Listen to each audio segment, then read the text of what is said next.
জনপ্রিয় ইসলামী আলোচক মিজানুর রহমান আজহারী এদিন নিজের ভেরিফাইড ফেসবুক পেজে তিনি লেখেন, পৃথিবীর প্রতিটি মজলুম মায়ের বুক আল্লাহ তাআলা এভাবেই শীতল করে দিক।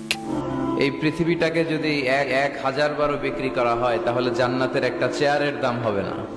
আর যে জান্নাত মায়ের পায়ের নিচে পড়ে আছে, তাহলে এই পা দুইটার দাম কত? সম্মানিত প্রিয় দর্শক, মিজানুর রহমান আজহারীকে নিয়ে আবারও আলোচনা সমালোচনার বিতর্কের সৃষ্টি হয়েছে। আবার এই ইসলামী স্কলার খালেদা জিয়া তারেক রহমানকে নিয়ে বক্তব্য দিলেন। আপনারা যে বক্তব্য দিয়েছেন সেই বক্তব্য আপনারা ভিডিওতে দেখতে পাবেন। দর্শক, ভিডিওটি খুব ইন্টারেস্টিং হতে চলতেছে, আপনারা না টেনে সম্পূর্ণ দেখতে থাকুন।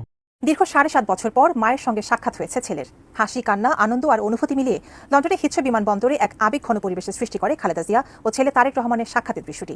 ওই মুহূর্তের কিছু ভিডিও এবং ছবি ছড়িয়ে পড়ে সামাজিক যোগাযোগ মাধ্যমে, যা নাড়িয়ে দিয়েছে পুরো দেশকে। এদিকে মা ছেলের আলিঙ্গনের দৃশ্য দেখে মন্তব্য করেছেন জনপ্রিয় ইসলামী সমালোচক মিজানুর রহমান আজহারী। কি বললেন তিনি, জানাচ্ছেন সহকর্মী এসআই রাজ। টানা 15.5 বছরের আওয়ামী শাসনামলে সবচেয়ে বেশি নির্যাতিত হয়েছেন বিএনপি চেয়ারপারসন বেগম খালেদা জিয়া। শেখ হাসিনার দুচোখের বিষ ছিলেন তিনি, তাই তো অসুস্থ শরীর নিয়েও বারবার কারাভোগ করতে হয়েছে তাকে। অবশেষে উন্নত চিকিৎসার জন্য লন্ডনে পৌঁছেছেন বিএনপি চেয়ারপারসন বেগম খালেদা জিয়া। বুধবার বাংলাদেশ সময় দুপুর 2:58 তিনি হিথ্রো বিমানবন্দরে পৌঁছান। সেখানেই অপেক্ষায় ছিলেন তার বড় ছেলে তারেক রহমান ও পুত্রবধূ ডাক্তার জুবাইদা রহমান সহ পরিবারের সদস্যরা। বসুন্ধরা টিস্যুতে ছাড়ের ছড়াছড়ি। বসুন্ধরা টিস্যু নিয়ে এলো নিশ্চিত ছাড়।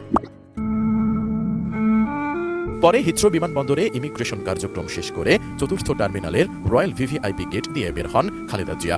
অর্ধযুগেরও বেশি সময় প্রতীক্ষার পর মাকে কাছে পেয়ে আবেগে ভেঙে পড়েন বিএনপির ভারপ্রাপ্ত চেয়ারম্যান তারেক রহমান। সঙ্গে সঙ্গেই মাকে জড়িয়ে ধরেন তিনি। এ সময় কান্নায় ভেঙে পড়েন তারেক রহমান ও বেগম খালেদা জিয়া দুজনেই।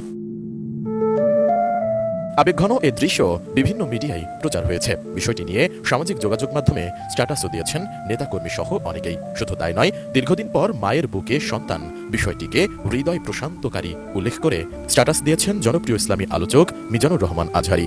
এদিন নিজের ভেরিফাইড ফেসবুক পেজে তিনি লেখেন, পৃথিবীর প্রতিটি মুসলিম মায়ের বুক আল্লাহ তাআলা এভাবেই শীতল করে দিক।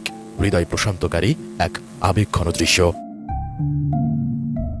এর আগে 7 ডিসেম্বর রাত 11:30টার দিকে হযরত শাহজালাল আন্তর্জাতিক বিমানবন্দর থেকে কাতারের আমিরের পাঠানো বিশেষ এয়ার অ্যাম্বুলেন্সে করে ঢাকা ছাড়েন বেগম খালেদা জিয়া। তার এই সফরে চিকিৎসক সহ 15 জন সঙ্গী হয়েছেন। এদিন নেতাকর্মীদের ভালোবাসা আর দোয়া নিয়েই রওনা হন তিনি।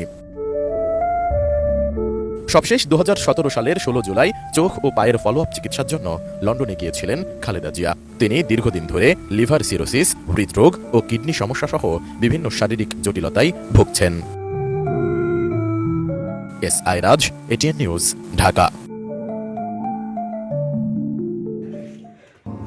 দর্শক, মিজানুর রহমান আজহারী যশোরের মধ্যে যে বক্তব্য দিয়েছিলেন, বিএনপির নেতা কর্মীরা তীব্র প্রতিবাদ জানিয়েছেন। এখন তিনি খালেদা জিয়ার ও তারেক জিয়ার মা ছেলের ভালোবাসাকে নিয়ে ফেসবুকের মধ্যে পোস্ট দিয়েছেন। পোস্টের মধ্যে কি বোঝা, আপনাদের মতামত আপনারা কমেন্ট বক্সে জানাতে বলবেন না। Subscribe now my YouTube channel.